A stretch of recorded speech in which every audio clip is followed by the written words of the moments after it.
Méditation du 29 septembre, plus que vainqueur. Qui nous séparera de l'amour de Christ? La tribulation ou l'angoisse, ou la persécution, ou la faim, ou le dénuement, ou le péril, ou l'épée. Mais dans toutes ces choses, nous sommes plus que vainqueurs par celui qui nous a aimés. Romains 8, les versets 35 à 37. Les serviteurs de Dieu ne sont pas reconnus comme tels par le monde, qui ne les comble pas d'honneur. Étienne a été lapidé parce qu'il prêchait le Christ et le Christ crucifié. Paul a été emprisonné, battu, lapidé et finalement mis à mort parce qu'il fut le fidèle messager de Dieu aux nations païennes. L'apôtre Jean a été banni dans l'île de Patmos à cause de la parole de Dieu et du témoignage de Jésus. Apocalypse 1, le verset 9. Ces exemples de fermeté humaine due à la puissance divine prouvent au monde la fidélité de Dieu à ses promesses, la constance de sa présence et la force de sa grâce. Extrait du livre Le ministère évangélique, la section 1 à la page 13. Jésus ne présente pas à ses disciples l'espoir d'obtenir des richesses et la gloire terrestre, ni de vivre une vie exempte de toute épreuve.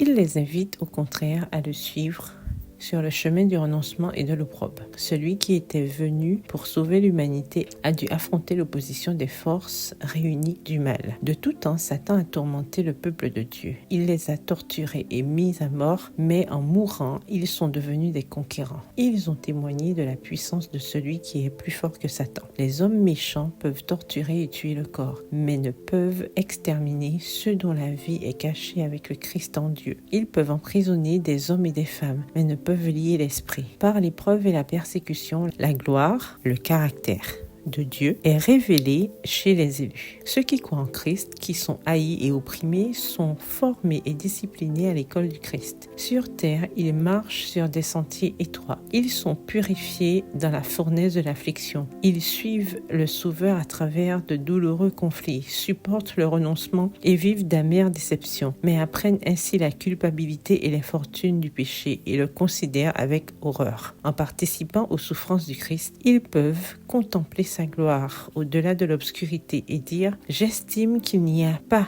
de commune mesure entre les souffrances du temps présent et la gloire à venir qui sera révélée pour nous. » Romains 8, le verset 18. Extrait du livre Conquérant Pacifique au chapitre 56, aux pages 426 et 427. Bonne soirée, que l'Éternel vous bénisse.